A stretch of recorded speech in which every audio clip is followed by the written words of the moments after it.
네, 가을학기 1주차 세션 시작하도록 하겠습니다.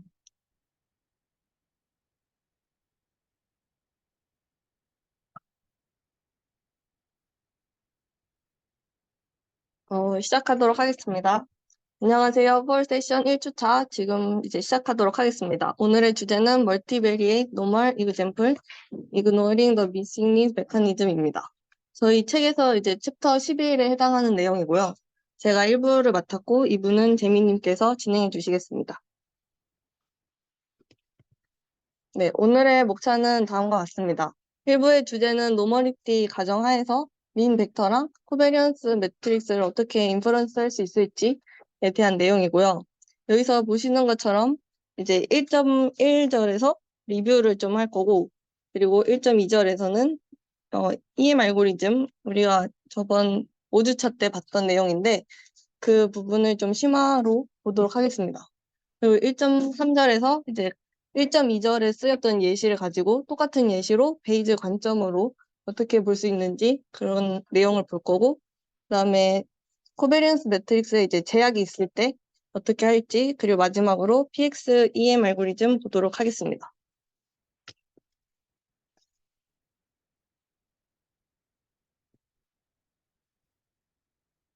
먼저 EM 알고리즘과 이제 스위핑 오퍼레이터에 대한 내용입니다. 일, 어, EM 알고리즘은 제가 이제 5주차에 발표했던 내용인데요. 시간이 지나기도 했고 오늘 맡은 파트가 EM을 좀 심화적으로 보는 내용이라서 복습을 준비를 해봤습니다. 기본적인 EM 알고리즘은 여기 보시다시피 데이터가 주어졌을 때 MLE를 구하는 이제 반복적인 알고리즘입니다. EM 알고리즘은 두 개의 이제 단계로 나눠지는데 E 스텝과 M 스텝이 있습니다. 결측지가 없는 경우에는 먼저 이제 Q 함수를 계산하게 되는데요. Q 함수가 정의가 뭐냐면 로그 P 세타 기분 X Z에 대한 기대값입니다. 그래서 이제 이것을 계산하는 과정이 1스텝이고 M스텝은 계산된 이제 Q 세타를 최대화하는 세타를 구해가지고 세타를 업데이트하는 과정입니다. 네. 그리고 여기 옆에 식은 그 5주차에서 쓰였던 식을 그대로 가져왔고요. 보시다시피 Q가 이제 세타에 대한 식이라서 그 M 스텝에서 Q를 세타에 대해서 미분해가지고 그 0을 세팅한 다음에 그 식을 만족하는 세타를 이제 세타 U, 그러니까 여기서는 세타 T 플러스 1으로 이렇게 놔둘 수가 있겠습니다. 그러면은 이제 결측치가 있는 상황에서는 EM이 어떻게 되는지 보도록 하겠습니다. 이 스텝은 먼저 이제 결측치를 채우게 됩니다. 어떻게 채우냐면 여기 보시다시피 이렇게 관측된 데이터, 저희 이제 노테이션 상으로는 y0가 될 거고, 이거랑 이제 세타 t가 주어졌을 때 결측값에 대한 조건부 기대값으로 이제 결측치를 먼저 채우게 됩니다. 그 다음에 충분 통계량이라는 개념이 나오는데, 이것은 이제 충분 통계량의 그 정의를 먼저 보자면, 데이터가 x1부터 xn까지 있을 때 x1 그리고 xn의 기분 sx가 이 분포를 구했을 때 세타에 이제 디펜드 하지 않으면 이 sx가 이제 충분 통계량이 됩니다. 그래서 이 스텝에서는 이 충분 통계량을 계산을 하고 그 충분 통계량의 기대값으로 이 통계량 업데이트하는 과정을 포함을 하게 됩니다.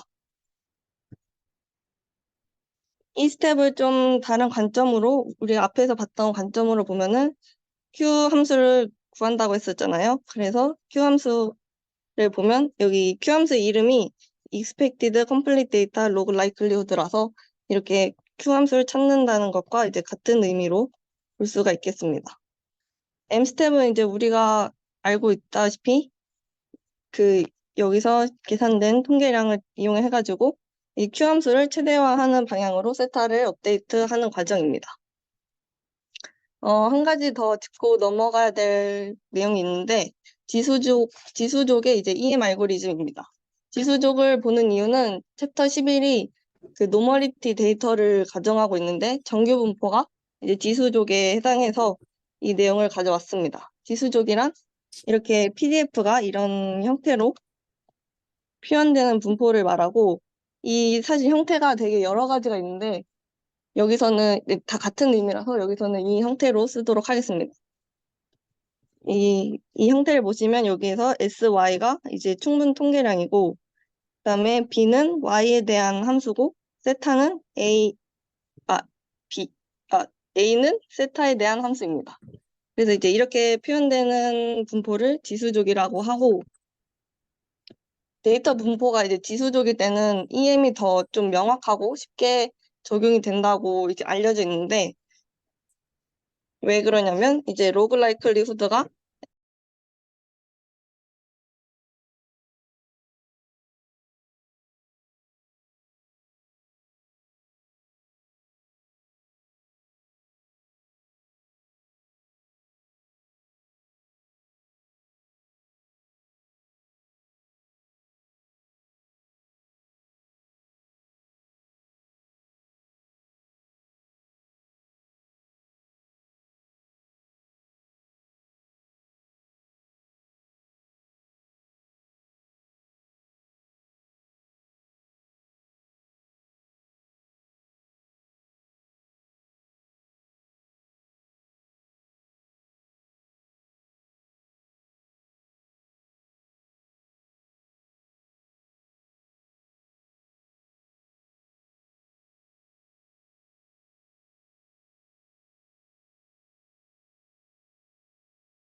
노테이션 정의부터 다시 보자면 y0i는 i번째 이제 샘플에서 관측된 변수들.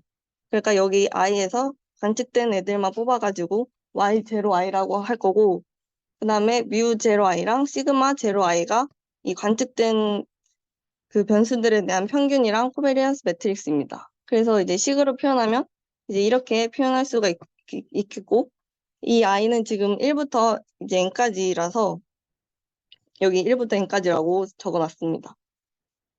이게 랜덤 샘플이기 때문에 얘네들은 다 인디펜던트하고,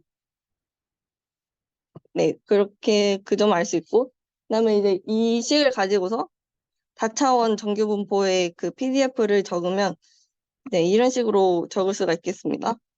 그리고 우리가 지금 로그 라이클리후드를 구해야 되니까 라이클리후드를 먼저 구하면 이렇게 인디펜던트하기 때문에 이게 곱으로 나타낼 수 있고, 여기서 이 부분은 여기 이 부분 똑같이 내려오면 되겠습니다.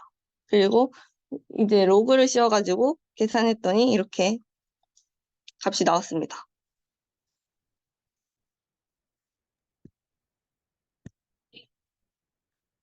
이제 이게 아까 방금 봤던 로그 라이클리후드고, 우리가 원하는 것은 이제 MLE를 찾는 건데 이게 너무 복잡해가지고 EM 알고리즘을 쓰려고 합니다.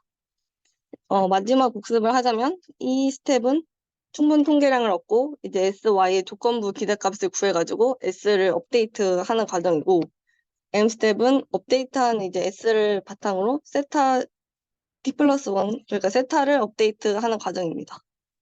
네, M 스텝은 이제 이 식을 만족하는 세타를 구하는 건데, 이 구하는 과정이 복잡하기도 하고 이 식도 다 이제 풀려면 복잡해서 이 식을 만족하는 세타가 이제 어떤 형태다 하고 이렇게 세타 t 플러스 1은 해가지고 이 형태를 보여드릴 예정입니다. 이 스텝은 저희가 다 따라갈 거고요. 그러면 이제 이 스텝 보도록 하겠습니다. 아까 말씀드린 대로 충분 통계량을 먼저 구해야 되는데, 구해보면 이렇게 yij의 서메이션 한 모습 이거 하나랑, 그다음에 yij, yik의 서메이션 한 통계량 이렇게 두 개가 나오는데, 이 앞에 있는 것이 그 뮤에 대한 충분 통계량이고 뒤에 있는 것은 시그마에 대한 충분 통계량입니다. 뮤가 이제 차원을 보면 변수가 지금 k개라서 k 곱하기 1이거든요. 그래가지고 여기가 지금 얘도 지금 k개라서 각 요소에 대해서 충분 통계량이 된다고 보시면 될 것 같고, 여기 옆에는 시그마는 지금 변수가 k니까 k 곱하기 k 차원이라서 얘도 보시면 j랑 k가 지금 1부터 k니까 라지 k에 그러니까 이렇게 다 요소에 맞춰서 들어간다고 보시면 되겠습니다. 충분 통계량을 이제 업데이트하기 전에 필요한 것이 이제 미싱을 채우는 건데, 미싱 어떤 값으로 채우는지에 대해서 보자면, 만약에 yij라는 이 값이 관측이 되었다 하면 그냥 그 값을 넣고요. 만약에 미싱이다라고 하면은 이게 관측된 값이랑 현재 파라미터를 가지고 그 조건부 기대값을 구해가지고 미싱을 채우게 됩니다. 그리고 이제 미싱을 채웠으면은 E, S, Y, 그다음에 기분, Y 세타랑 Y 제로랑 세타 T에 대해 이제 얘를 S, T 플러스 1으로 두는 과정인데요. 여기 보시면 지금 얘 지금 똑같이 적용이 되고 있고, 여기가 이제 뮤에 대한 부분이고 여기가 시그마에 대한 부분이라서 여기 충분 통계량이 그대로 들어가서 T 플러스 1으로 이제 업데이트 된 모습을 보실 수가 있습니다. 이제 뮤는 저희가 예상한 대로 이렇게 바로 T 플러스 1을 넣은 형태고, 시그마는 보시면 지금 C라는 항이 더 추가로 붙었는데요. 얘는 뭐냐면 이제 별건 아니고 이제 바이어스를 줄이기 위해서 도입된 항이라고 보시면 되겠습니다. C에 대한 그 정의를 보자면 yij랑 yik가 이제 모두 관찰이 됐으면 이제 0으로 그 우리가 아는 형태로 바꿔주고, 만약에 둘 중 하나라도 관찰이 되면 그냥 0으로 넣고, 만약 둘 다 관측이 안 됐으면 이제 코베리언스를 넣게 되는데, 이 부분은 저희가 미싱일 때 이렇게 조건부 기대값을 넣기로 했잖아요. 그래서 이거에 대해서 이제 코베리언스 매트릭스 추정할 때 생기는 바이어스를 좀 줄이기 위해서 도입되었다고 보시면 될 것 같습니다. 이 스텝을 정리하자면 지금 저희가 이제 YIJ로 미싱을 채우고 그 다음에 충분 통계량 ST 플러스 1을 지금 업데이트를 한 상황입니다. 그 다음에 여기 보시면 아까 저희가 방금 보시면 미싱인 경우면은 이제 조건부 기대값이랑 코베리언스 매트릭스를 넣어가지고 쓴다고 했는데 그러면 얘네 둘은 어떻게 구해야 되는지에 대한 내용이 뒤에 있습니다. 이제 우리가 적용하는 방법은 앞에서 봤던 이제 스위핑이고 얘네 둘은 여기 보시면 지금 우리가 YIJ랑 YJK가 모두 이제 결특치이기 때문에 둘 다 이제 Y1 I에 속한다는 점을 이용해가지고 선형 회귀를 진행해서 얻을 수가 있습니다. 네, 그래서 얘는 그렇게 자세하게 보기보다는 그냥 스위핑을 통해서 얘네 둘을 얻을 수가 있고 이 둘을 얻으면 다시 이제 미싱인 경우 Y를 I를 채울 수가 있고 그리고 나서 S를 업데이트 할 수 있다. 이렇게 보시면 되겠습니다.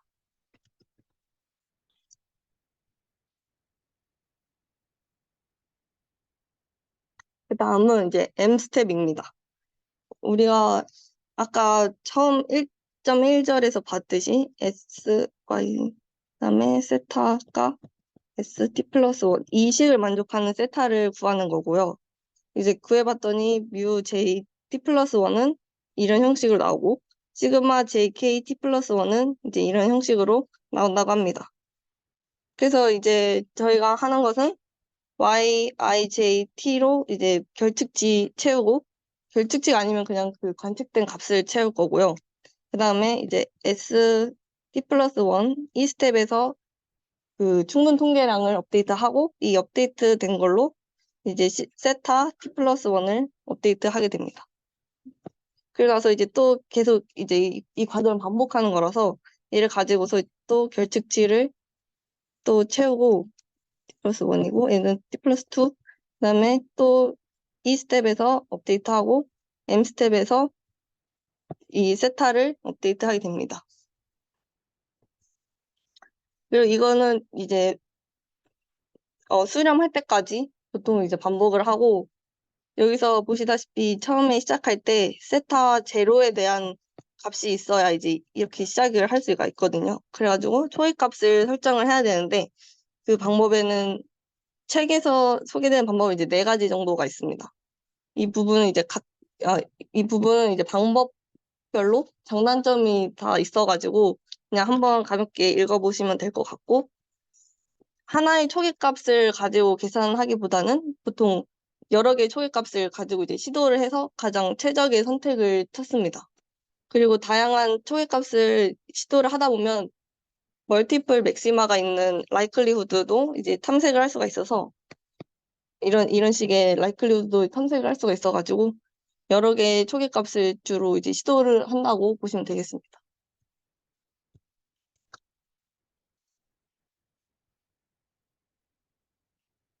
네, 이제 1.3절이고요. 1.3절은 1.2절의 정규 분포 데이터 예시를 가지고 베이즈 관점으로 보는 것입니다.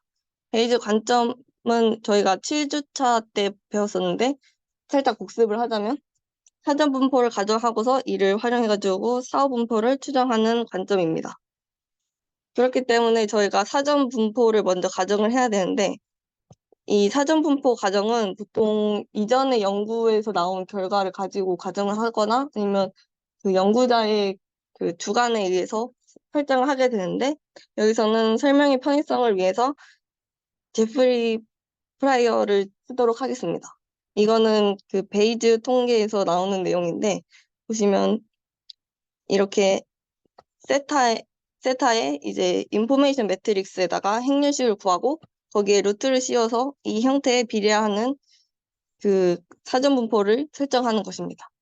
그래서 이제 저희가 지금 이제 노멀 모델이다 보니까 그거를 직접 구해보면은 이런 식으로 나오게 됩니다. 네, 그래서 사전 분포를 이렇게 가정을 하고, 그다음에 이제 사후 분포를 구해야 되는데, 사후 분포는 저희가 아시다시피 이제 프라이어랑 라이클리후드의 곱으로 구하게 되는데, 프라이어는 방금 구했던 거 그대로 가져오고, 라이클리후드는 여기가 로그 라이클리후드라서 이제 익스포넨셜을 취해가지고 라이클리후드로 바꿔서 이렇게 표현을 해봤습니다. 여기 라이클리후드는 저희가 지금 1.2절에서 쓰고 있는, 1.2절에서 나온 그 데이터를 쓰고 있기 때문에 그 1.2절에 있는 로그 라이클리후드를 그대로 갖고 왔고, 세타 t는 t번째 반복에서의 파라미터고, 이제 yt는 그 결측지를 채운 그 값에 이제 결측지를 채운 필인 데이터입니다. 그래서 이제 하고 싶은 것은 사분포를 추정하는 건데, 그 방법으로 샘플을 뽑으려고 합니다. 그래서 이때 쓰는 방법론이 이제 데이터 어그멘테이션 알고리즘이라고 7주차에 배웠던 내용입니다. 이거는 이제 사후 분포를 반복적으로 시뮬레이션 하는 방법이고, EM이랑 멀티플 임퓨테이션 특징을 결합한 방법입니다. 네, 그래서 I스텝하고 P스텝으로 나눠지는데, I스텝을 먼저 보면은 이 분포 Y1 기분, Y 세타랑 Y 제로랑 세타 T에서 이제 Y1을 뽑고, 이 뽑은 Y1을 가지고서 이제 세타를 샘플링하면서 세타를 업데이트하는 과정이라고 보시면 되겠습니다.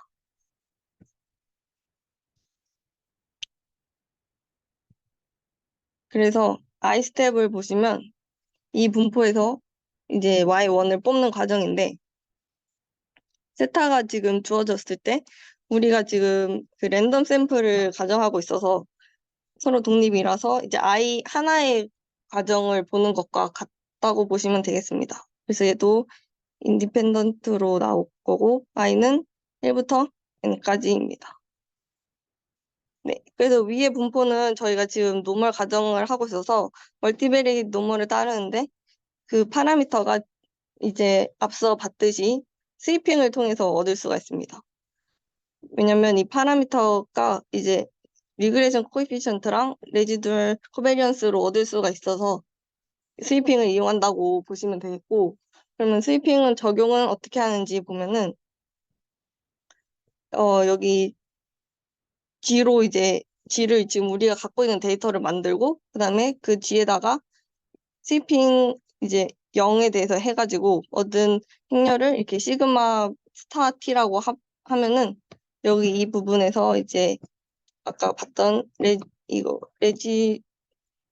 이 파라미터를 얻을 수 있고, 그다음에 여기 아래에서 레지듀얼 코베리언스를 얻을 수가 있습니다. 예, 이렇게 스위핑을 통해 가지고 얘의 그 파라미터를 구하고 여기서 y1을 뽑는다고 생각하시면 되겠습니다.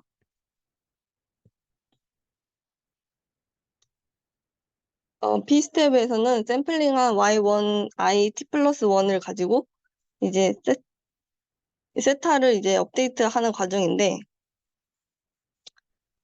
네, 이 분포에서 이제 세타를 뽑아가지고 세타를 업데이트를 하게 되고, 그 여기는 아까 앞에서 봤던 노테이션을 그대로 갖고 온 것입니다. 그래서 여기가 이제 y t 플러스 1이 돼서 이런 식으로 표현을 할 수가 있습니다. 세타를 뽑는 과정은 두 가지 스텝으로 구성되는데, 여기서 세타가 지금 mu t 플러스 1이랑 시그마 t 플러스 1 이렇게 있어가지고 먼저 시그마 t 플러스 1을 먼저 뽑습니다. 시그마 t 플러스 1은 이 분포를 따르게 되는데, 여기서 n분의 1을 나눠줌으로써 이 분포를 따른다는 점을 이용을 했습니다. 그래서 이제 여기서 시그마 t 플러스 1이 뽑히면 그 뽑힌 거를 여기 넣고 여기서 이제 mu t 플러스 1을 뽑게 됩니다. 여기 써 있는 것처럼 y바 t 플러스 1이랑 s t 플러스 1, 그러니까 여기랑 얘네 둘은 저희가 이제 결측치를 채운 데이터인 y t 플러스 1으로 얻은 샘플 민이랑 코베리언스 매트릭스입니다. 네, 그래서 이런 식으로 사후 분포를 업데이트 할 수 있습니다. 그 다음에 이제 1.4절인데, 지금까지 우리가 봤었던 세타에는 제약 조건이 없었는데요. 아시다시피 중요한 모델에서는 세타에 제약 조건이 있는 경우가 많습니다. 그래가지고 제약 조건이 있는 경우에는 어떤 문제가 발생하고 그걸 어떻게 해결할 수 있는지 알아보겠습니다. 제약 조건이 있는 불완전한 데이터를 다루는 모델은 제약 조건이 간단할 때 이제 쉽게 처리를 할 수 있는데 그 이유는 제약 조건이 있든 없든 이 스텝하고 방금 봤던 D의 I 스텝은 동일한 형태를 유지하기 때문입니다. 그러니까 세타에 대한 제약 조건이 이 스텝하고 I 스텝을 변화시키지 않는다는 얘기고, 그러면 제약 조건은 어떤 걸 변화시키냐라고 하면 이제 M 스텝하고 여기 P 스텝인데 P 스텝을 변화시킵니다. 그래서 이제 세타에 대한 제약 조건이 있는 모델을 이렇게 쓸 수가 있는데 이거에 맞춰서 M 스텝하고 P 스텝을 바꿔서 진행하시면 됩니다. 세타에 대한 제약 조건이 어떤 문제를 발생시키는지를 좀 보자면 이제 익스플릿 ML 추정치를 이제 존재하지 않도록 만들기도 하는데 이런 경우에 해결법은 완전히 누락된 변수를 만들어가지고 다루는 방법입니다. 이제 이거에 대한 예시를 준비했고 뒤에서 같이 보도록 하겠습니다. 세타의 제약 조건이 익스플릿 ML 추정치를 존재하지 않게 만드는 예시입니다. yi는 지금 3차원 벡터고 0벡터를 평균으로 하고 시그마 11을 코베리언스 매트릭스로 갖는 3차원 정규 분포에서 랜덤 샘플 이제 n개를 뽑았다고 하면은 이렇게 IID, i는 1부터 n까지 이렇게 표현을 할 수가 있겠습니다. 여기서 그 시그마 11은 이런 패턴을 가진 매트릭스인데 이런 패턴을 가지게 되면 익스플릿 폼이 존재하지 않는다고 합니다. 그래가지고 이런 패턴일 때 어떻게 시그마 11을 이제 추정할 수 있을지 그런 내용을 다루고 있고, 그러면 시그마 지금 11에 어떤 패턴이 있는지를 좀 살펴보자면 yi가 지금 3차원 벡터이기 때문에 y1i 그리고 2i, 3i라고 이렇게 쓰면 여기서 보시다시피 각 변수의 이제 분산이 같은 지금 패턴을 갖고 있고 이게 지금 세타 1으로 같은 상황이고 그 다음에 코베리언스 y1i랑 2i 그 다음에 코베리언스 2i랑 3랑 이렇게 세타 지금 2로 같은 이런 패턴을 갖고 있는데 이 패턴이 제약 조건이라고 보시면 되겠습니다. 네. 그래서 여기가 시메트릭한 거는 코베리언스 매트릭스라서 그런 거고 이제 이런 패턴을 갖는 시그마 11의 ML 추정치를 구하고 싶은데 익스플릿 폼이 지금 존재하지 않으니까 이런 문제를 해결해 보려고 합니다. 해결 방법의 이제 아이디어는 이제 시그마 11을 서브 매트릭스로 보는데 그럼 그 큰 매트릭스는 ML 추정치가 이제 존재하는 익스플릿한 ML 추정치가 존재하는 더 큰 매트릭스를 구해가지고 그거에 이제 서브 매트릭스로 시그마 11을 보면 되겠습니다. 네. 그래서 해결 방법은 완전히 누락된 변수를 도입해서 익스플릿 폼이 존재하는 더 큰 매트릭스를 찾는 것입니다. 이게 무슨 말이냐면 우리가 지금 관심 있는 매트릭스를 서브 매트릭스로 갖는 더 큰 매트릭스를 이제 설정을 하고 그 매트릭스에서 익스플릿 폼을 구해야겠다는 건데요. 지금 저희 예시를 보시면 yi가 지금 IID N3에 0에 시그마 11이었는데 지금 이렇게 완전히 누락된 변수를 도입을 해가지고 좀 확장을 했습니다. 여기 보시면 이제 시그마라는 코베리언스 매트릭스 갔는데 시그마의 형태를 이렇게 시그마 11이 서브 매트릭스가 되도록 시그마를 설정을 하는 겁니다. 이게 시그마 11이고 그러면 이렇게 시그마 11이 이게 서브 매트릭스인 시그마를 모든 시그마가 되냐고 이제 질문이 들어오면 그런 건 아니고 시그마가 이제 익스플릿 폼이 존재를 해야 합니다. 그러니까 여기가 지금 이 매트릭스가 시그마가 되는 거고 그래서 이렇게 시그마 11을 서브 매트릭스로 해가지고 서브 매트릭스를 갖는 시그마를 지금 이제 추정을 하려고 합니다. 이렇게 확장을 하는 개념이고, 보시면 지금 우리가 원하는 것은 시그마 원원인데 이게 존재하지 않으니까 존재하는 더 큰 시그마를 구해서 진행한다고 보시면 되고, 시그마 원원은 지금 우리 관찰된 변수 yi를 이제 코벨트 매트릭스인데 yi랑 완전히 누락된 변수 zi를 넣어가지고 이렇게 만들었습니다.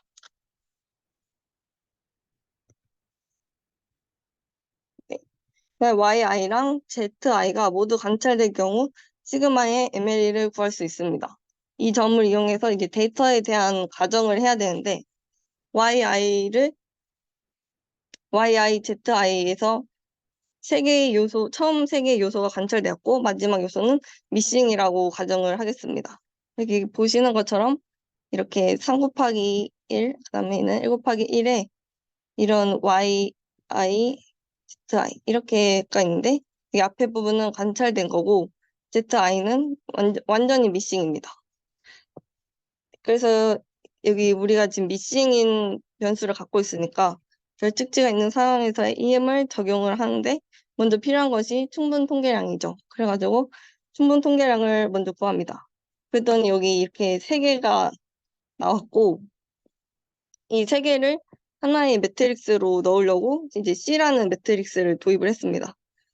C는 정의가 이제 이렇게 되고 네, 보시면 지금 C11하고 C12 그다음에 C12 트랜스포즈 한 거랑 이렇게 충분 통계량을 담았다고 보시면 되겠습니다. 충분 통계량이 지금 여러 개가 있어가지고 얘를 C에 하나 담고 그다음에 C 자체를 업데이트하는 방향으로 하려고 이렇게 보시면 되겠고 그다음에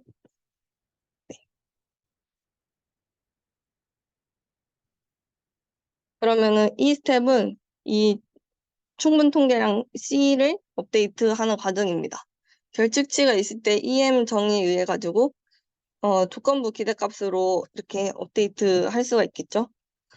원래 우리가 이게 여기가 관측된 데이터가 들어가는데 C11이 지금 n분의 1의 yi 트랜스포즈 yi라서 yi가 지금 관측된 걸로 저희 가정을 하고 있어가지고 이렇게 넣었습니다. 그러면 이제 이렇게 t 플러스 1을 업데이트 하려면 이 값을 구해야 되는데 여기서 필요한 것이 또 이제 스위핑입니다. 스위핑을 먼저 시그마 t를 시그마 11t랑 2랑 이렇게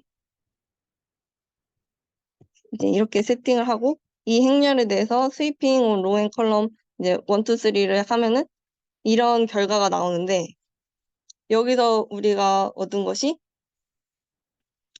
보시면 네, 이 스위핑을 통해서 이제 이런 결과가 나오는데 이거를 가지고 그 여기 C 행렬의 조건부 기대값을 구하게 됩니다. 이게 왜 필요하냐면 지금 이 값 자체가 보시면 C가 지금 C11하고 C12, C22 이렇게 다 조건부가 기대값으로 들어가기 때문에 잠깐만요. 12 기분하고 C22 기분 이렇게 들어가기 때문에 이 요소를 구하려고 스위핑을 쓴다고 보시면 되겠습니다. 그래서 이제 이거를 구하려고 하는데 얘네 보시면 지금 C12가 n분의 1의 트랜스포즈 ZI 그다음에 얘는 C22는 n분의 1의 ZI 트랜스포즈 이런 식이라서 여기에 약간 재료가 되는 요소를 스위핑을 통해서 쉽게 얻을 수가 있어서 스위핑을 쓰는 거고 그 재료를 보면은 이렇게 어 C12에 대한 재료는 여기 있고 C22에 대한 재료는 여기 있다고 보시면 되겠습니다. 네, 그래서 여기 나온 결과를 그대로 갖고 와서 yi랑 곱해가지고 얻을 수 있고 얘도 똑같이 이 행렬에서 쉽게 얻을 수가 있습니다.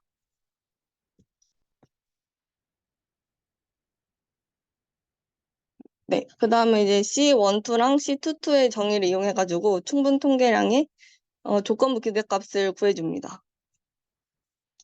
여기 보시면 방금 저희가 구한 재료를 가지고 지금 이렇게 두 개를 구했고, CT 플러스 1을 여기서 업데이트 하면은 C11은 이제 관측값이니까 업데이트 할 필요가 없어가지고 그대로 C11 쓰고, 여기는 C 이제 1, 2의 이 값이고, 그 다음에 여기는 C22의 조건부 기대값으로 이렇게 들어가게 됩니다. 여기는 이제 트랜스포즈 해주면 되고, 이런 방식으로 이제 C를 업데이트를 하게 됩니다. 그 다음에 이제 M 스텝인데요. 여기는 이 스텝에서 구한 CT 플러스 1을 가지고서 이제 이 식을 만족하는 시그마를 구하는 거죠. 그래서 얘네를 구해보면은 이 식을 이제 풀면은 시그마 T 플러스 1이 나오는데, 시그마는 세타 1이랑 세타 2 그리고 세타 3로 이제 구성이 되어 있어가지고 이렇게 세타 1이랑 세타 2, 세타 3를 업데이트를 할 수 있습니다. 사실 저희가 원래 관심이 있었던 것은 세타 11이기 때문에 세타 11은 어떻게 업데이트 할 건지에 대해서 보면은 세타 11도 사실 우리가 지금 구해놓은 세타 1 T 플러스 1이랑 세타 2 T 플러스 1이랑 세타 3 T 플러스 1으로 구성되어 있어가지고 쉽게 이제 업데이트를 할 수가 있습니다. 네, 그리고 여기 CKJ T 플러스 1은 C T 플러스 1의 KJ 번째 엘러먼트고, 이제 이건 이 스텝에서 구한 거라서 이거를 가지고서 있는 식을 계산하면 세타를 업데이트 할 수 있는 겁니다. 네. 그리고 EM의 장점은 데이터의 미싱이랑 그 다음에 패턴드 코베리언스 매트릭스, 저희가 방금 본 것처럼 그런 걸 동시에 처리할 수 있다는 점이고, 이 두 경우는 실제 데이터에서 비교적 좀 자주 일어나는 편이라서 EM이 자주 쓰인다고 보시면 되겠습니다. 네. 그 다음에 마지막 PX EM 알고리즘인데, 얘는 보시다시피 지금 파라미터 익스펜디드 익스펙테이션 맥시마이제이션이라고 해가지고 파라미터가 확장된 버전이라고 보시면 되겠습니다. PXEM 모델은 원래 모델에 이제 파라미터 알파를 추가한 더 큰 모델에서 수행하는 모델입니다. 이제 EM 알고리즘이고, 여기서 얘를 확장 모델로 이제 하겠습니다. 확장 모델. 이제 원래 모델 파라미터를 세타라고 하면은 확장된 모델은 저희가 지금 알파를 추가를 했기 때문에 이런 식으로 나타낼 수가 있습니다. 여기서 이 세타, 이 스타는 세타랑 같은 차원을 갖는 거고, 우리의 원래 파라미터 세타는 얘네 둘을 가지고서 표현이 가능한데, 그 트랜스포메이션을 R이라고 하면 이렇게 얘네 둘을 가지고서 원래 파라미터를 표현을 가능합니다. 여기서 한 가지 중요한 가정이 붙는데, 알파가 알파 제로일 때 스타가 세타라는 조건입니다. 얘는 이제 알파가 어떤 특정한 수로 정해지면 우리의 원래 모델을 세타를 이제 얻을 수 있다는 뜻이고, 이 알고리즘을 좀 보면은 이 스텝과 똑같이 이 스텝과 N 스텝으로 나누는데, 이 스텝은 되게 익숙한 형태인 Q 함수를 이제 계산하는 과정입니다. 얘는 다를 게 없고, 저희가 원래 모델에서 하면 여기가 이제 세타로 다 들어가야 되는데, 지금 확장 모델에서 수행하는 EM이라서, 그래서 이제 B라고 이렇게 적었습니다. 그 다음에 M 스텝은 똑같이 이 Q 함수를 최대화하는 B를 찾아가지고 업데이트하는 과정이고, 여기서 우리가 얘를 업데이트 하게 되면은 지금 스타랑 이제 알파 T 플러스 1을 얻게 되는데, 얘네 둘을 가지고 이제 아까 봤었던 이 트랜스포메이션으로 원래의 세타를 얻을 수가 있습니다. 그러면 왜 EM 대신에 PXEM이라는 이 알고리즘을 쓰는지 좀 살펴보자면, 그 원래 모델에서 이제 세타에 유니크한 ML 추정체가 존재하지 않으면 PXEM을 통해서 모델을 확장해가지고 거기서 ML 추정치를 얻을 수 있기 때문에 쓰입니다. 그리고 이 두 번째가 더 중요한데, EM보다 더 빠른 수렴 속도를 갖기 때문에 1번의 이유보다는 2번의 이유 때문에 더 많이 쓰입니다. 이제 노멀 분포에서 생성된 데이터로 PXEM 알고리즘의 예시를 좀 살펴보겠습니다. 노테이션은 다음과 같습니다. 지금 Y가 N 곱하기 K의 관찰 데이터 행렬이고, Z는 N 곱하기 Q의 이제 관찰되지 않은 데이터 행렬입니다. 그래서 목표는 저희가 세타를 추정하는 건데, 그 세타가 뭔지 보면은, 원래 모델을 보면 지금 이 두 가지 가정을 가지고서 시작을 하는데, 이렇게 지금 노멀 모델에 대해서 보고 있기 때문에 노멀 모델을 가져왔습니다.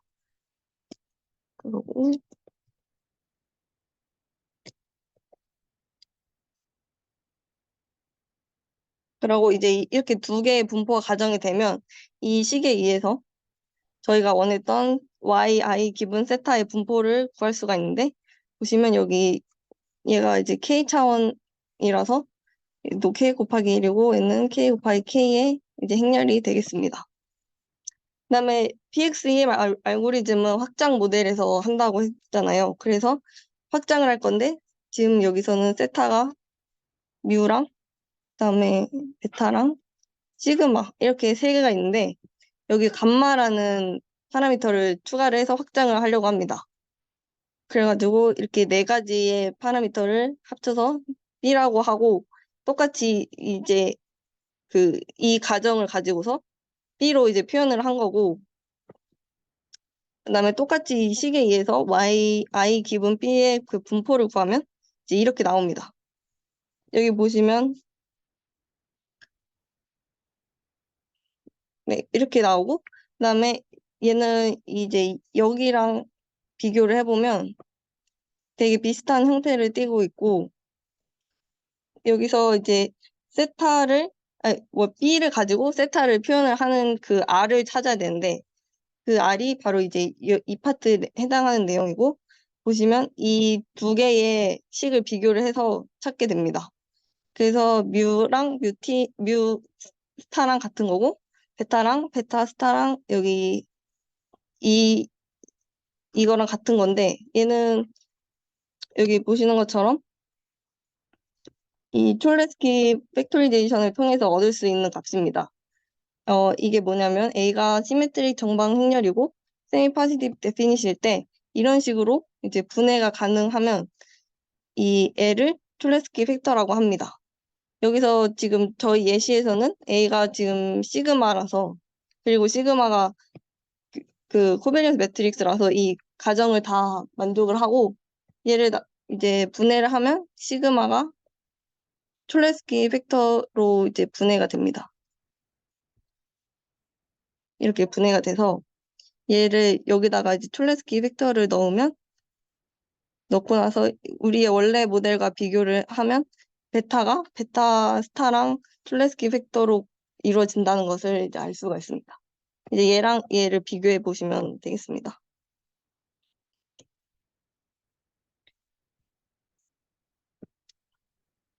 그다음 이제 본격적으로 PXEM을 적용해 보겠습니다. 먼저 이 스텝에서는 결집지가 있을 때 EM의 이 스텝과 똑같이 적용을 해줍니다.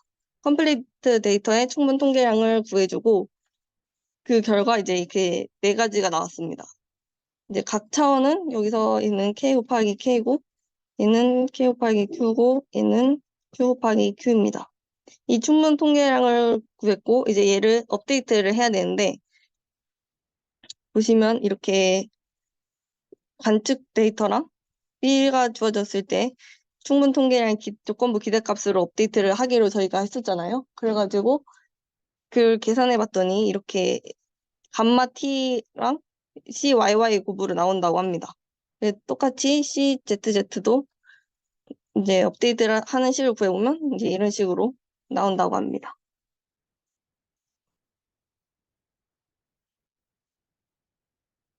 네, 그리고 여기서 지금 CYY는 관측된 값들로 이루어진 것이라서 쉽게 구할 수가 있는데, 감마 T랑 이제 여기 CZZYT는 저희가 구하려면 이제 또 스위핑을 해야 됩니다. 스위핑은 그 이전의 과정과 되게 비슷하게 이루어져가지고 이 순서를 한번 읽어보시면 될 것 같습니다. 그래서 이 스위핑을 통해서 얻은 게 이제 감마 t랑 CYYZT라서 얘를 가지고 이 충분 통계량을 업데이트를 하게 됩니다. 이렇게 스위핑을 통해서 둘을 얻고 얘를 업데이트하는 과정이 이 스텝입니다. 그다음 마지막 M 스텝은 그 저희가 방금 구한 C T 플러스 1을 이제 이런 식의 만족하는 세타를 구하는 과정이고, 세타를 구하면은 이렇게 세타 지금 뮤 스타랑 그다음에 베타 스타랑 시그마 스타랑 감마 이렇게 네 가지였잖아요. 그래서 얘를 업데이트를 하면 이런 식으로 이제 얻을 수가 있는데, 얘네들을 가지고서 이제 저희의 원래 관심이었던 세타를 업데이트를 하게 됩니다. 이 식은 아까 저희가 아까 찾아놨던 R 그 트랜스포메이션이랑 그걸 똑같은 거고, 지금까지 저희는 Y가 모두 관찰된 데이터로 가정을 했는데 Y에도 이제 미싱이 있을 수가 있습니다. 만약에 Y에도 미싱이 있어가지고 그 미싱 데이터를 Y1이라고 하면은 그 Y1에 대한 충분 통계량을 구하는 이제 과정을 이 스텝에서 추가적으로 계산을 하면 됩니다. 네, 이것으로 1부는 마치도록 하겠습니다.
음,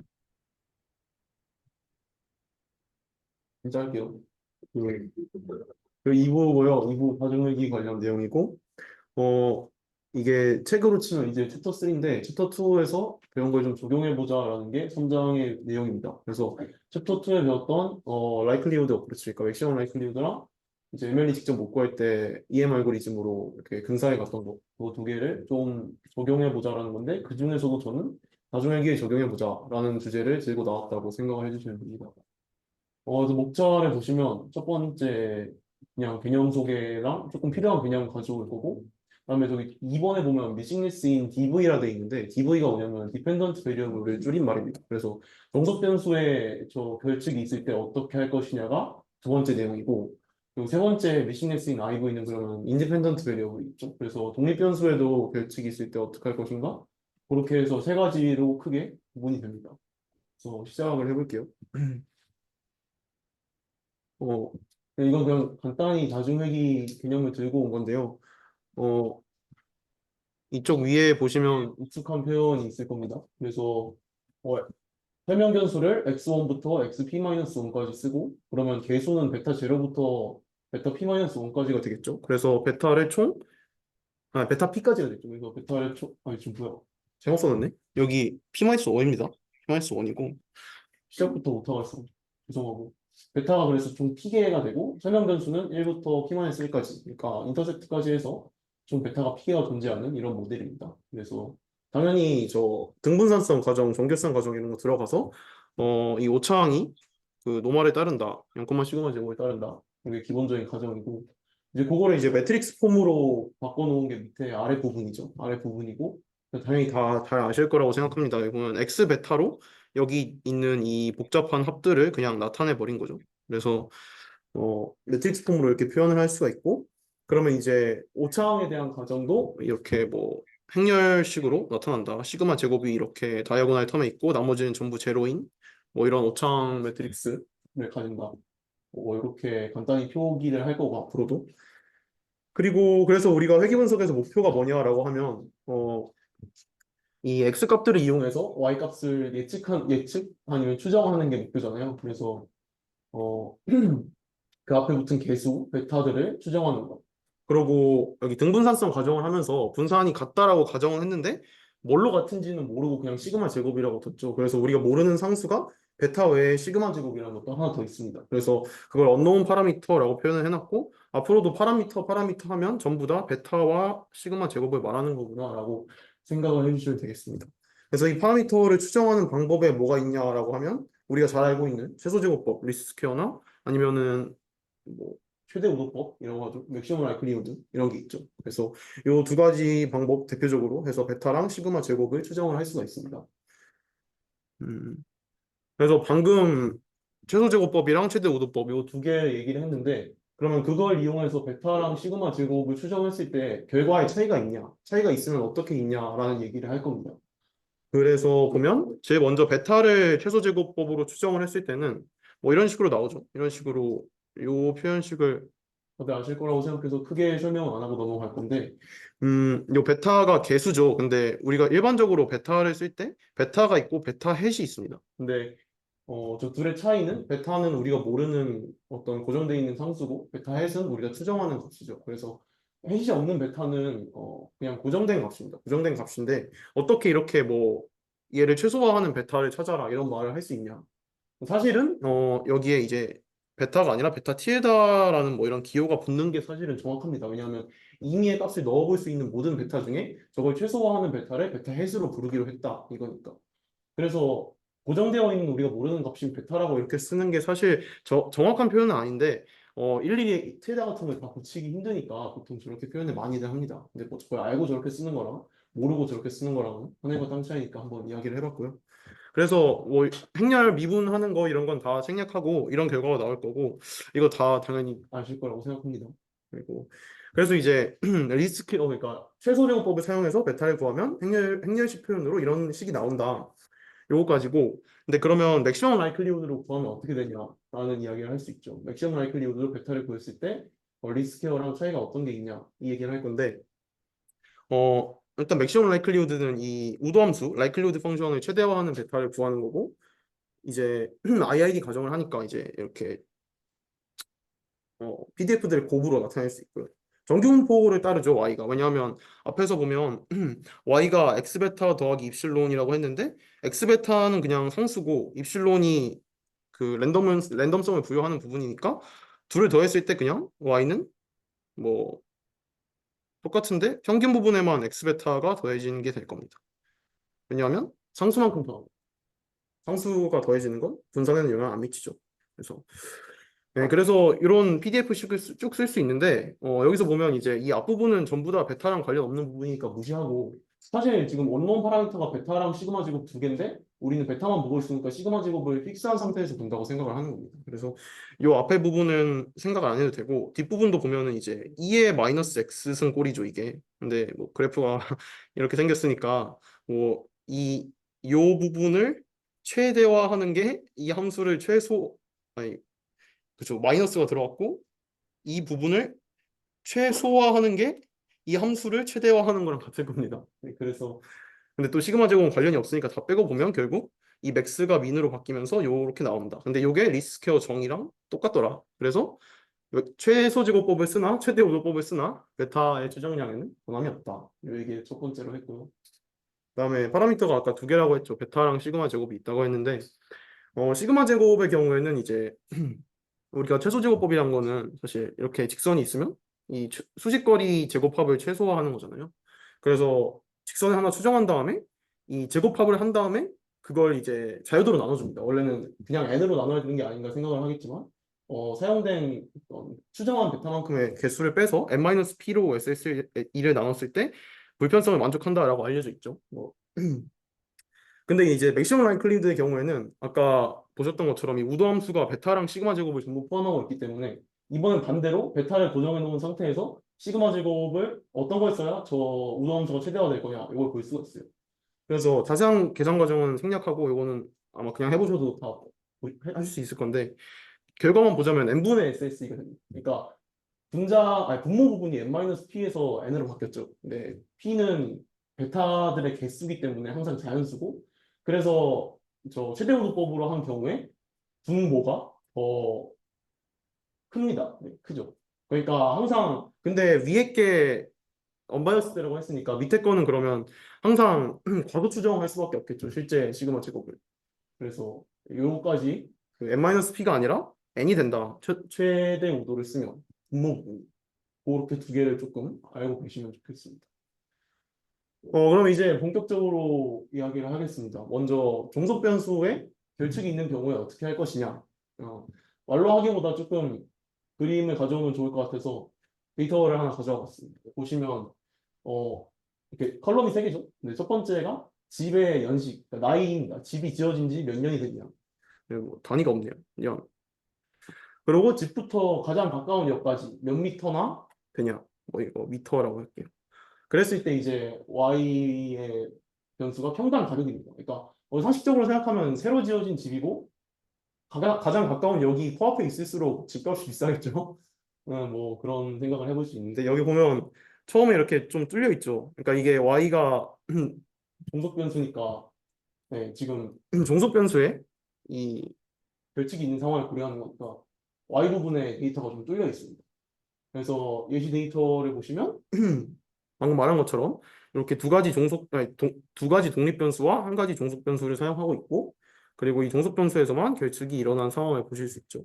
그래서 요거에 대해서 설명을 해볼 겁니다. 설명을 해볼 거고 앞서서 발표를 시작하기 전에 우리가 지금 챕터 3를 하고 있고 챕터 3는 챕터 2의 적용이라는 이야기를 했습니다. 그래서 EM 알고리즘을 적용해서 이 방법에 이거 한번 해결해 보자 이거. 근데 EM 알고리즘이 뭐냐? 수식을 빼고 간단하게 얘기해 보면 이 스텝은 지금 파라미터를 모르는데 추정해 놓은 값이 있는 거예요. 근데 그 파라미터를 추정해 놓은 값이 있으면 결측치를 메꿀 수 있다 이거예요. 그러니까 지금도 보면 여기가 분명히 비어 있지만 우리가 어떤 회귀 분석 식을 세워가지고 뭐 y는 베타 0 더하기 베타 1 x1 더하기 베타 2 x2 이렇게 표현을 할 수 있다면 만약에 여기를 채울 수 있겠죠. 왜냐하면 여기가 있으니까 여기 채울 수 있을 겁니다. 그리고 반대로 여기가 만약에 데이터가 메꿔져 있으면 이 데이터를 바탕으로 이 베타들을 추정할 수 있을 거예요. 뭐 닭이 먼저냐 달걀이 먼저냐 이런 이야기 같은데 결측치가 채워져 있으면 파라미터를 추정할 수 있고 파라미터가 추정돼 있으면 결측치를 메꿀 수 있다 이런 이야기입니다. 그래서 이 스텝에서는 파라미터 값이 지금 추정된 파라미터 값을 이용해서 결측을 메꾸는 거예요. 그게 이 스텝이고 M 스텝은 그러면 이제 데이터가 꽉 채워졌으니까 파라미터를 다시 추정할 수 있겠다 이런 거죠. 그러니까 이 둘이 왔다 갔다 하면서 이 파라미터 값이 유의미하게 변하지 않을 때까지 계속 하는 겁니다. 결측치 채워 추정, 결측치 채워 추정. 그러다가 어느 순간 이 정도면 더 이상 파라미터가 크게 안 변하는 것 같다라고 할 때 이걸 이 값으로 우리가 최종으로 추정을 하자 이렇게 이야기를 하는 거죠. 그래서 처음에 말한 것처럼 파라미터라고 하면 베타랑 시그마 제곱 두 개를 생각해 주시면 되고 결측치는 앞에서 보면 처음 4개가 비어 있죠. 그래서 여기서는 그냥 좀 더 일반적으로 쓰려고 YM이라 썼는데 사실 Y4까지겠죠, 이건. 그리고 앞선 데이터에서 총 20개입니다. 뭐 일일이 세볼 필요는 없지만 그래서 그럼 Y5부터 Y20은 관측이고 Y1부터 Y4는 결측이다. 뭐 이런 식으로 쓸 수가 있을 겁니다. 그래서 방금 말한 것처럼 EM 알고리즘을 써볼 건데 사실 이 스텝을 보면 현 시점에서 추정된 파라미터 값을 이용해라는 게 있습니다. 근데 처음에는 파라미터를 추정되어 있는 값이 없잖아요. 모르니까. 그러니까 찍어야 됩니다. 쉽게 말해서. 그래서 초기 값을 임의로 설정한다. 근데 뭐 이것도 여러 가지 방법론이 있을 수 있겠죠. 좀 더 초기 값을 잘 찍으면 수렴이 빨리 되니까. 어쨌든 초기 값을 임의로 설정하는데 이거 제가 여기 t라서 하는데 이거 제로입니다. 그러니까 이게 첫 번째 초기 값이라서 제로라고 돼 있는 거고요. 그럼 이제 파라미터가 생겼으니까 드디어 결측치를 채울 수 있습니다. 그래서 이게 이 스텝 해당되는 거고요. 그러면 또 결측치를 채워서 데이터가 다 채워져 있으면 회기를 돌려서 이 베타랑 시그마 제곱을 추정을 할 수가 있어요. 여기 M 스텝. 그러니까 요거 두 개를 계속 반복하자 이겁니다. 수렴했다고 판단될 때까지. 요게 이제 회귀 분석 중에서도 그 종속 변수에만 결측이 있는 경우에 어, 그 어떻게 추정할 것인가 라는 거에 대한 EM 알고리즘을 적용한 예시고요. 근데 여기서 보시면 아까 처음에 했던 것처럼 베타를 추정할 때는 이 식을 활용합니다. X 트랜스포즈 X 인버스 X 트랜스포즈 Y. 이걸 활용해서 베타를 추정하고 시그마 제곱을 추정할 때는 어, n 플러스 1부터 n까지가 관측이 되는 행위라고 했잖아요. 그러니까 관측이 되는 행에서는 이 실제 값이랑 추정한 값 사이에 오차를 제곱해서 쓰고, 근데 m계에 대해서는 우리가 관측되어 있는 실제 y값이 없으니까 그냥 이전에 있던 시그마 제곱을 대체하자 이런 얘기입니다. 그래서 그렇게 해서 파라미터를 추정을 하는 거고요. 근데 이제 여기 가운데를 기준으로 왼쪽이 바로 전에 있던 슬라이드에 있는 걸 그대로 가져온 건데 이 시그마 제곱식만 좀 보시면 이게 언젠가는 결국 수렴한다고 했잖아요. 수렴한다는 가정하에 우리가 반복을 하고 있는 건데 이 베타의 업데이트를 보시면 베타의 업데이트에는 시그마가 관여를 전혀 안 하고 있습니다. 항상 x, y 주어진 데이터만을 가지고 베타를 수정하는 거고 그래서 이것 여기 있는 t 플러스 1이랑 시그마 제곱 t랑 같다고 놓고 어디로 수렴하는지 볼 수 있다 이런 얘기입니다. 그러니까 충분히 수렴을 하면 한 번 업데이트를 해도 변화값이 무시할 수 있을 정도로 작아질 거기 때문에 지금 상태와 바로 다음 단계의 상태를 같다고 놓고 방정식을 풀면 어느 값으로 수렴하는지 알아볼 수 있겠다 이런 이야기. 그래서 그 얘기를 이렇게 여기 써놨고요. 그래서 쭉 식을 정리해 보면 뭐 이런 식으로 나옵니다. 근데 이제 이걸 봤을 때 우리가 생각해 볼 수 있는 부분이 있죠. 결국 언젠가 수렴을 했을 때 관측된 데이터들의 실제 값과 예측 값을 빼서 제곱한 것을 n-m 그러니까 총 데이터에서 결측된 데이터의 개수로 나눠주자. 그러니까 관측된 데이터의 개수로 나눠주자 이런 얘기입니다. 그래서 이 얘기를 왜 했냐면 여기서 이 스텝에서 파라미터를 기반으로 결측치를 채웠고 M 스텝에서 그걸 기반으로 다시 파라미터를 추정했는데 파라미터가 베타랑 시그마 제곱 두 개가 있었습니다. 근데 시그마 제곱은 어차피 그 베타랑 관련이 없고 언젠가 수렴하니까 마지막에 그냥 한 번만 계산하고 계속 업데이트하지 말자는 얘기예요. 그러니까 업데이트를 베타랑 시그마 제곱 둘 다 하지 말고 베타에 대해서는 업데이트를 해도 되지 않겠냐 이런 얘기를 하고 있는 겁니다. 그래서 그걸 이제 좀 반영한 게 여기 EM 알고리즘 요거를 조금 이제 그런 측면에서 개선을 한 게 여기 힐리 앤 웨스트마코트 메소드라는 게 있어요. 그래서 들고 왔는데 또 가운데를 기준으로 이게 이제 새로 소개하는 거고 이쪽이 방금 계속 얘기했던 EM 알고리즘. 일단 먼저 보면 여기 업데이트하는 부분에 요 3번끼리 대응을 시켜볼게요. 여기는 베타랑 시그마 제곱이 있었는데 여기는 베타밖에 없죠. 그러니까 시그마 제곱은 업데이트하지 말자. 그냥 한 번만 구하자. 이게 제일 큰 차이점이고요.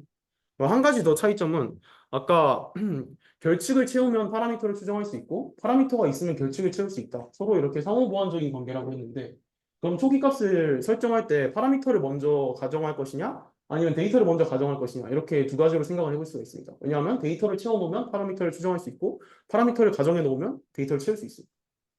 그래서 이제 EM 알고리즘에서는 파라미터의 초기 값을 먼저 설정을 했는데 여기 이 아저씨들은 초기 값을 먼저 가정을 해보자. 뭐 이런 얘기를 하고 있습니다. 근데 이건 순서의 문제이기 때문에 그냥 똑같다고 봐주시면 될 것 같습니다. 이렇게 굳이 대응을 시키자면 1, 2번이 1번에 대응한다고 할 수 있겠죠. 여기서는 파라미터를 설정했는데 여기는 결측을 설정해 놓고 그걸 기반으로 파라미터를 계산해서 이게 파라미터의 초기 값이 됐으니까 그냥 순서의 차이다 생각을 해주시면 됩니다. 그래서 이제 그럼 결측치를 기준으로 하는 거니까 계속 결측치를 반복해서 채우다가 이제 결측치를 채우는데 이전에 채운 값이랑 별로 차이가 안 나. 업데이트를 했는데 되게 미미해. 그러면 이제 그만하겠다는 거죠. 그렇습니다. 그래서 데이터를 가지고 실제로 한번 해보자라는 취지에서 뭐 좀 가져와 봤는데요. 아까 앞에서 그 집의 가격 이야기를 했었죠. 어디 갔니? 네. 여기 보면은 지저분한 거 좀 지우고 보면 집의 연식, 집의 나이, 그리고 집부터 역까지 거리, 그리고 평당 가격 이렇게 세 가지를 가진 데이터가 있었습니다. 근데 이거는 지금 행이 20개밖에 없어요. 20개밖에 없는데 이거는 그냥 보여드리려고 가져온 거고 실제 CSV 파일에는 이게 414개인가가 들어있어요. 그 중에서 50개가 결측이에요. 그러니까 결측 비율이 10%좀 넘는 거죠. 네, 그래서 그 데이터를 가지고 제일 먼저 여기를 채운 다음에 이 풀 데이터로 파라미터를 추정하고 그 다음에 그 파라미터를 바탕으로 이 값을 또 다시 업데이트하고 그걸 또 바탕으로 파라미터를 추정하고 이 값을 또 업데이트하고 그래서 여기 들어가는 값들이 유의미하게 변하지 않을 때까지 해보자 이겁니다. 그래서 R로 조금 가져왔는데 하기 전에 보면 뭐 그냥 간단하게 이거는 EDE 해본 거고요. 먼저 뭐 집 나이가 뭐 이렇게 분포돼 있고 집부터 역까지의 거리는 보면 가까운 데 사는 사람들이 많죠. 뭐 그럴 겁니다.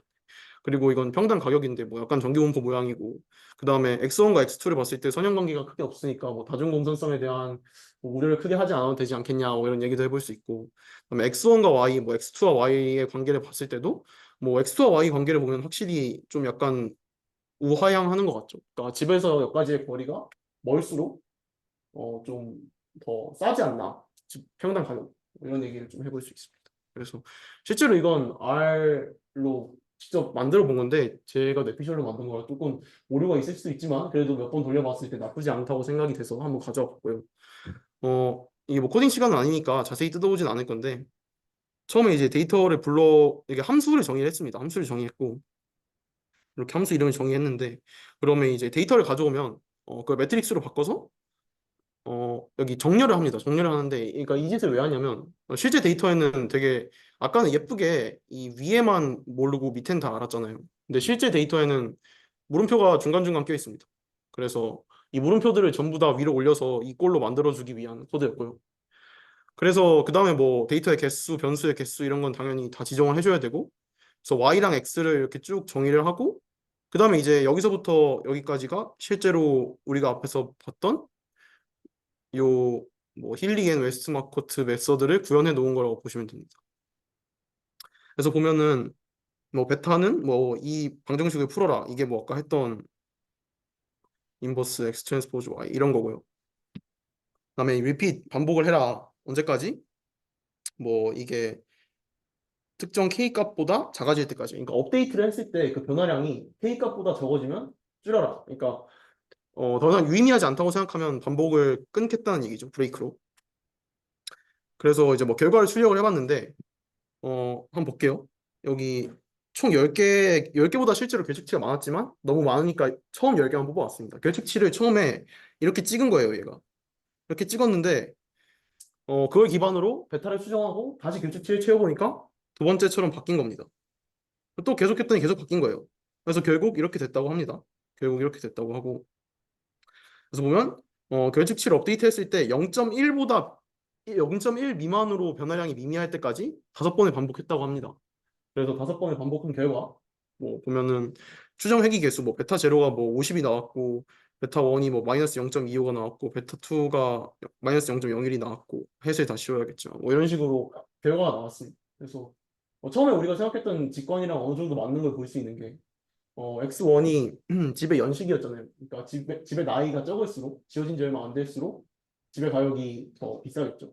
그리고 가까운 역까지의 거리가 가까울수록 집의 가격이 비쌀 거고 그래서 상관관계가 약간 개수를 봤을 때 음수로 나왔다 이렇게 봐주시면 될 것 같고 TMI이긴 한데 여기 X2의 개수가 왜 이렇게 작을까에 대해서는 또 생각을 좀 해봐야 되는데 이게 앞서서 보시면 연식은 주로 뭐 한 10년, 40년, 많아봤자 40년 이런데 거리는 미터 단위라서 이게 뭐 막 500m 이럽니다. 그래서 스케일링을 하고 돌렸으면 더 좋아. 근데 어쨌든 이 거리에 들어가는 숫자가 압도적으로 크기 때문에 베타2가 똑같이 음수지만 절대값이 더 작은 형태로 0.01밖에 안 나왔다. 뭐 이 정도로 봐주시면 될 것 같고.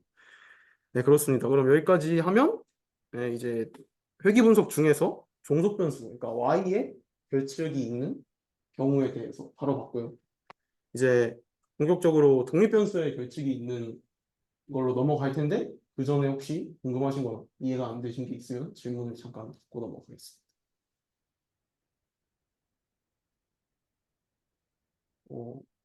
괜찮으신가요?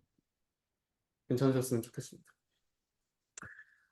이제 독립변수의 결축이 있는 상황에 대해서 설명을 할 건데, 이 경우에는 좀 까다로워요. 왜냐하면 아까 집의 나이 그리고 집부터 역까지의 거리, 평당 가격 이런 경우에 평당 가격에 미싱이 뚫려 있으면 우리는 기본적으로 모델을 세울 때 집의 나이랑 역까지의 거리로 이 y를 추정하는 회귀선을 만들려고 하고 있기 때문에 x1과 x2가 있으면 y 값을 추정을 할 수가 있습니다. 근데 x의 값이 뚫려버리면 y를 가지고 x를 추정할 수 없잖아요. 회귀식만 놓고 봤을 때. 그래서 추가적인 가정이 필요해요. 그러니까 x에 뚫려 있을 때 y를 보고 x를 거꾸로 추측할 수 있는, 뭐 꼭 y만은 아니고 다른 뚫려 있지 않은 x와 y를 가지고 뚫려 있는 x를 추측할 수 있는 가정이 필요합니다. 그래서 여기서 적용하는 게 멀티베리어트 말이고요. 그래서 x1과 y가 전부 이렇게 이 확률 벡터로서 p짜리 네, 다변량 정규 분포를 따른다, 이런 가정을 할 겁니다. 이렇게 되면 이제 컨디셔널을 구할 수가 있잖아요. 그래서 뭐 중간에 뭐 x3이 뚫려 있다. 근데 x1, x2, x4, y 얘네들은 다 관측이 돼 있다. 그러면 이제 이걸 가지고 추정을 할 수 있을 거잖아요. 이게 아까 그냥 회귀 분석만으로는 절대 안 됐던 일을 할 수 있다, 이 얘기를 하는 거고. 그러면 이제 다변량 정규 분포를 정의를 해야겠죠. 근데 정규 분포가 정의될 때는 두 가지가 필요합니다. 다들 알고 계시듯이 평균과 분산이죠. 근데 다변량 정규 분포로 가면 평균 벡터와 동분산 행렬이 필요하겠죠. 그래서 그 두 가지의 모수를 어떻게 추정할 것이냐에 대한 얘기를 해야 됩니다. 근데 이거는 사실 제가 할 얘기는 아니고 어머니께서 문자를 보내주셨습니다. 9시에 마치려나 그러겠죠. 9시 전에 마치는 걸 목표로 하고 있습니다.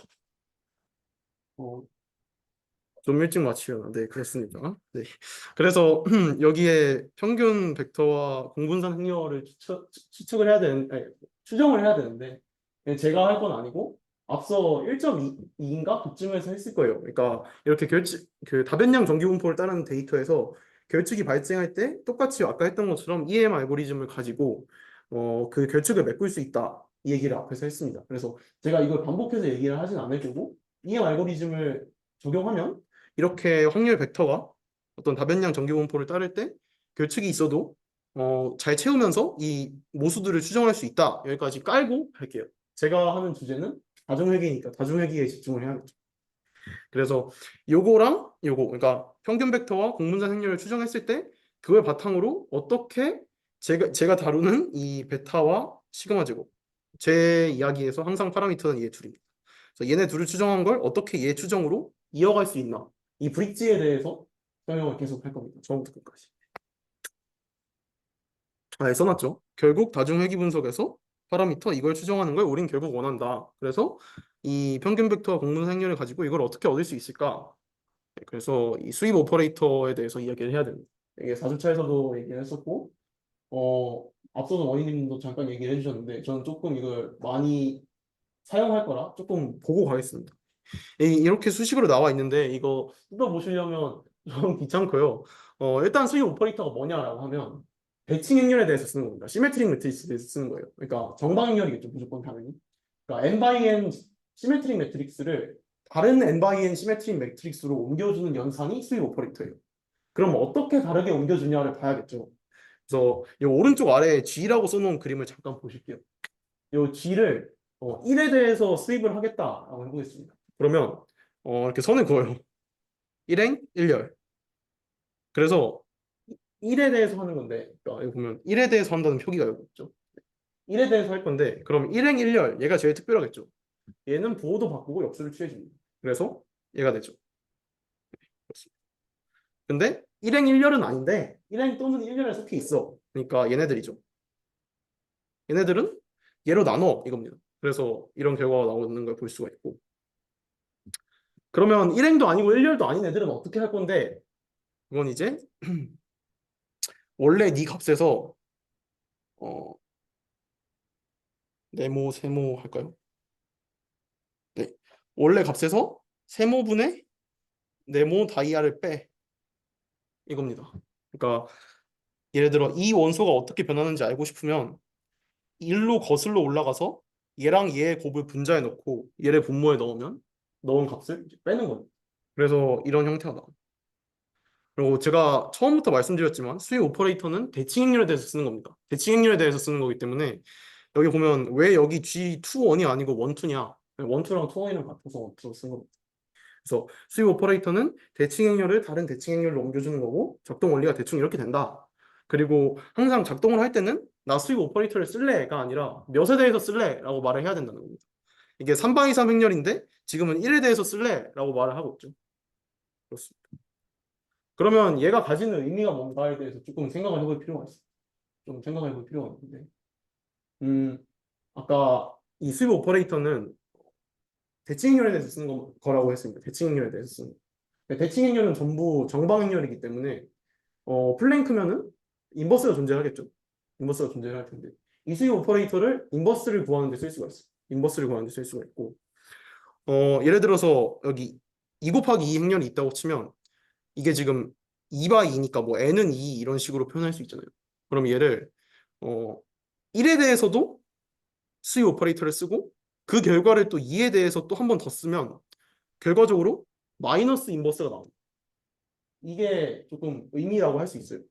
그러니까 n 바이 n 행렬이 있을 때 1부터 n까지에 대해서 싹 다 수입을 하면 역행렬의 음수를 취한 게 나오더라. 이게 수익 오퍼레이터 의미입니다. 그래서 하나하나 뜯어보진 않을 거고 첫 번째 스텝만 간단히 보면 이건 1에 대해서 썼으니까 이걸 이렇게 쪼개가지고 얘는 부호도 바꾸고 역수를 취했고요. B랑 C는 A에 대해서 나눠줬습니다. 그죠? 그리고 마지막 행렬은 올라가고 올라가서 A분의 BC를 빼줬어요. D에서. 뭐 이런 식으로 작동을 하는 거예요. 그래서 뭐 쭉쭉쭉 해서 1을 구하고 2에 대해서도 한 번 더 했더니 역행렬이 나오더라. 우리가 알고 있는 뭐 AD-BC분의 뭐 AD 순서 바꾸고 BC 부호 바꾸고 뭐 이거죠. 그래서 이런 결과가 나오는데 사실 왜 이렇게 될지 조금 궁금했습니다. 궁금해서 이거는 뇌피셜이라서 이야기를 할까 말까 했는데 간단히만 이야기를 해볼게요. 우리가 여기 보면은 가우스 조던 방법에서의 기본행 연산과 비교해서 생각해 볼 수 있지 않겠냐 이런 말을 써놨는데 선형대수에서 배우시죠? 왜 뭐 엘레멘터리 로우 오퍼레이션 뭐 한국말로 하면 기본행 연산이라고 해서 뭐 순서를 바꾸거나 뭐 상수배를 하거나 뭐 상수배에서 다른 행에 더하거나 뭐 이런 식으로 이건 참고로 그 PPT 자료에 없고 그냥 제가 써놨는데 그냥 약간 힘 빼고 들으셔도 될 것 같아요. 그냥 제 뇌피셜이라. 이런 식으로 뭐 기본행 연산을 합니다. 해서 뭐 A, B, C, D에 대한 역행렬을 구하고 싶다. 뭐 이게 A라고 쳤을 때 그러면 이제 여기다가 뭐 연산을 계속하면서 결국 단위 행렬로 만듭니다. 단위 행렬로 만들었을 때 이 옆에 있는 놈이 A 인버스가 되지 않냐 이런 게 가우스 조던 방법인데 사실 이 기본행 연산에 적용하는 과정이 어떤 기본 행렬을 이 A의 왼쪽에 곱하는 거랑 같아요.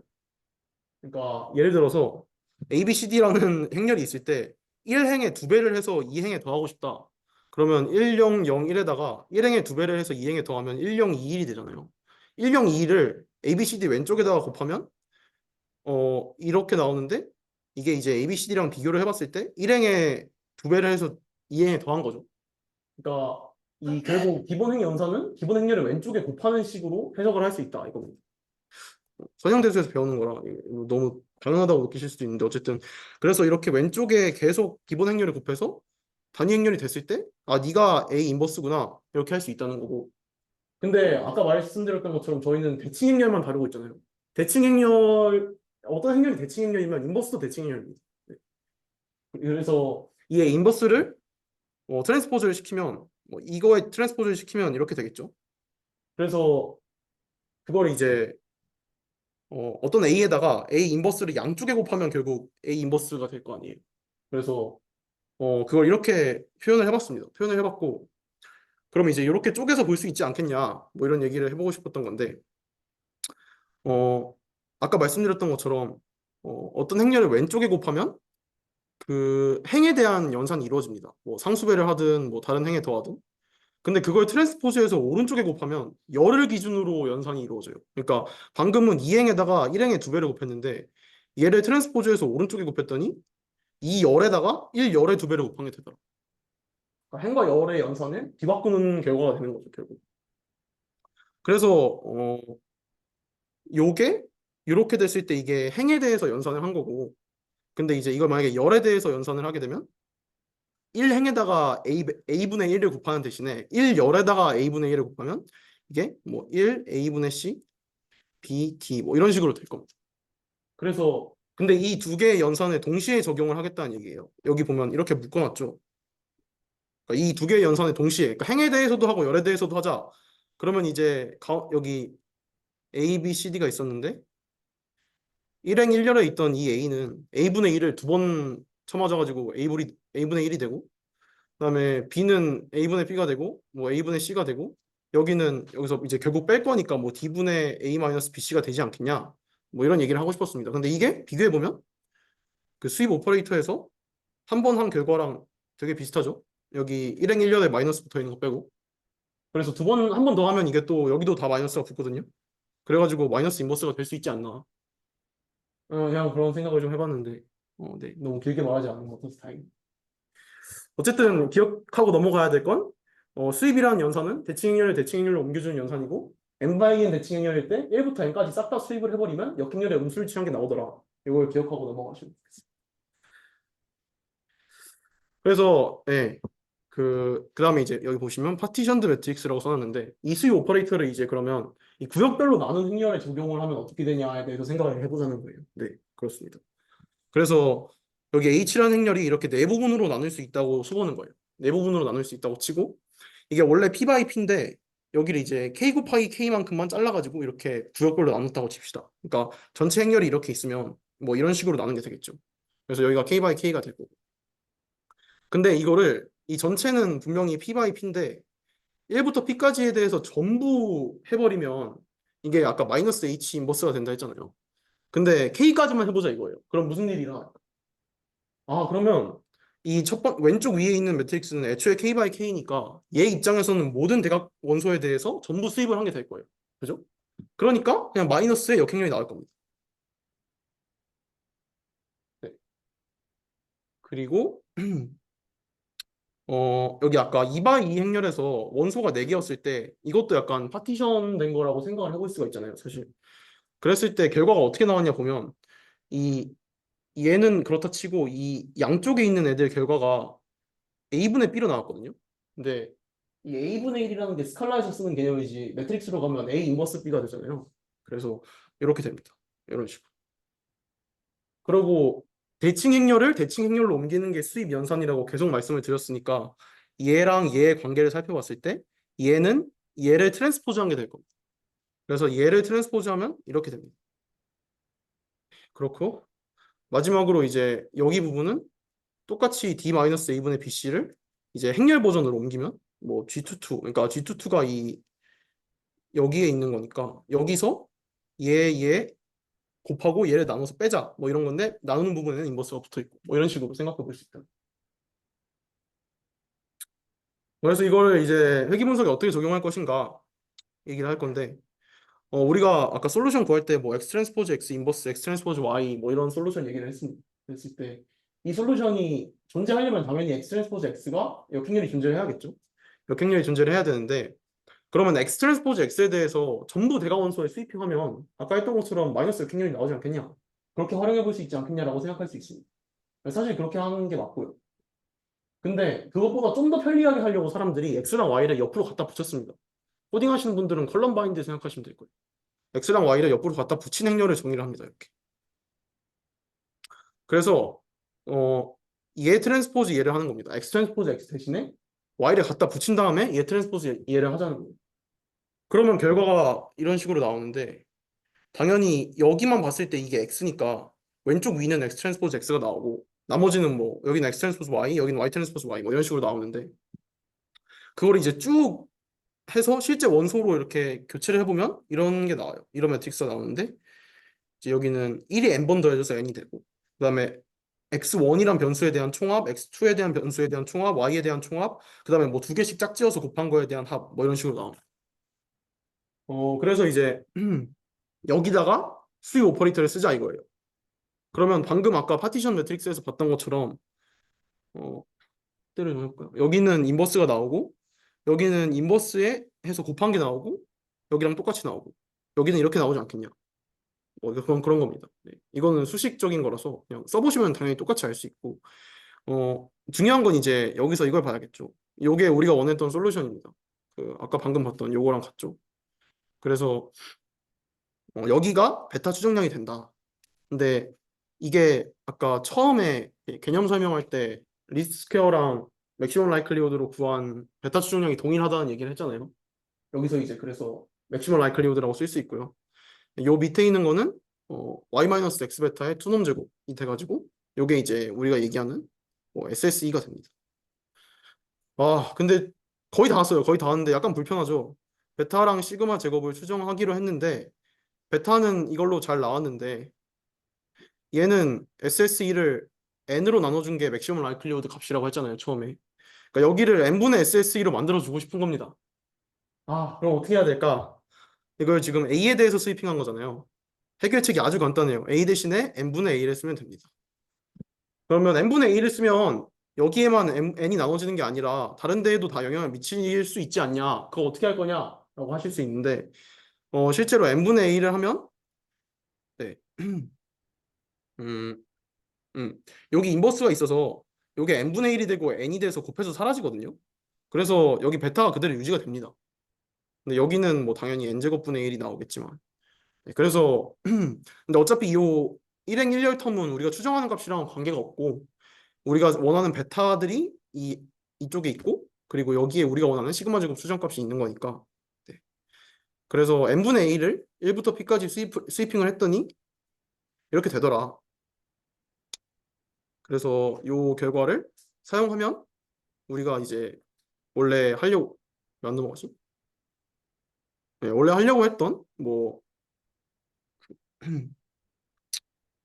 베타와 x 수정량을 구할 수가 있더라 이런 얘기고요. 네, 그렇습니다. 그래서 시간이 조금 많이 돼서 간략하게 얘기를 하고 넘어가자면 어, 이렇게 그 1부터 p까지 전부 수입을 한다고 했는데 한 번만 수입을 하면 아까 요랬던 상태 이렇게 됐던 상태가 한 번만 수입을 하면 1에 대해서 한 번만 수입을 하면 이렇게 변합니다. 이렇게 변하고 여기 이제 표본 평균이랑 그 분모를 n으로 바꾼 표본 분산들이 쭉 있잖아요. 그러니까 이거를 이제 우리가 맨 처음에 얘기했던 EM 알고리즘에서 이 평균 벡터와 공분산 행렬 추정값으로 싹 바꿔줘서 추정을 넣자 이런 얘기입니다. 그래서 결과적으로 처음에 흐름을 좀 얘기해 보자면 독립변수의 결칙이 있을 때 어떻게 할 것인가 라는 얘기를 했었고 그래서 독립변수의 결칙을 메우기 위해서는 x랑 y의 전체에 대한 그 다변형 정기분포 가정이 필요하다라는 얘기를 했습니다. 그리고 그럼 그 다변형 정기분포에서의 모수 뮤랑 시그마 제곱을 추정을 할 수 있는데 EM 알고리즘을 통해서 그게 어떻게 베타와 시그마 제곱 추정량으로 이어지냐라고 하시면 이제 한 번 수입한 상태에서 표본 평균이랑 표본 분산들이 있는데 실제로 결측치를 포함한 데이터에선 이걸 계산 못하니까 EM 알고리즘으로 추정한 값을 여기에 넣자 이겁니다. 그래서 여기가 이제 표본 평균 벡터가 되는데 이거를 우리가 추정한 뮤로 대체하고 이게 공분산 행렬, 표본 공분산 행렬이 되는데 이거를 우리가 추정한 이 공분산 행렬의 추정값으로 대체하자. 그래서 이제 그걸 여기에 싹 끼워 넣고 마저 2부터 P까지 스위핑을 쭉 돌리면 결측치가 있을 때도 추정을 할 수 있는 알고리즘이 만들어지지 않나 이런 얘기를 하고 싶었던.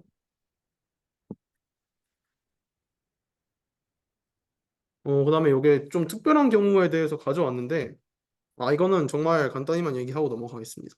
그 X랑 Y들이 이렇게 쭉 있을 때 음, 뭐 이런 식으로 있을 때 그러니까 X라는 변수를 둘로 쪼갤 수 있는 경우가 있을 수 있다라니 그러니까 예를 들어서 이렇게 쪼갰다고 치면 이 중에서 하나라도 관측이 돼 있으면 얘는 무조건 관측이 돼 있어야 됩니다. 그런 식으로 하면 컨디셔널의 개념을 쓸 수가 있어요. 그래서 여기 XA, XB로 나눌 수 있다라고 치자라고 했을 때 우리 여기 있는 XA가 주인공입니다. 그러니까 XB나 Y에서 그러니까 여기에서 하나라도 관측이 되면 얘는 무조건 관측이 된다는 조건 하에서는 XA가 항상 채워져 있기 때문에 얘네가 일부라도 채워져 있으면 컨디셔널의 개념을 쓸 수가 있고 그러면 이제 처음에 얘기했던 X1부터 Y가 전부 다 다변형 정규를 따라야 된다는 가정보다 조금 약한 컨디셔널 가정을 쓸 수 있지 않겠냐 뭐 이런 얘기를 하는 거고요. 그럼 컨디셔널 가정을 쓸 수 있는 게 왜 더 약한 가정이냐라고 하시면 여기가 이제 주어진 값이기 때문에 꼭 컨티뉴어스 할 필요가 없습니다. 뭐 예를 들면은 더미 베리어블이라든가 카테고리컬 베리어블 뭐 그런 식으로 쓸 수 있기 때문에 좀 더 가정을 특수한 경우에서는 가정을 조금 더 약하게 해도 우리가 하려던 짓을 똑같이 할 수 있지 않겠느냐 뭐 이런 얘기입니다. 네, 그래서 마지막으로 이제 제가 찾아본 학술지 링크 조금 올려드렸고, 요거는 앞으로 어떤 주제에 대해서 발표가 이루어질 건지 간단히 써놓은 거니까 이건 그냥 각자 읽어보시면 되고요. 여기서 마치도록 하겠습니다. 혹시 질문 있으시면 말씀해 주시면 빨리 가는 게 좋죠. 알겠습니다. 따로 개인적으로 찾아오셔도 됩니다.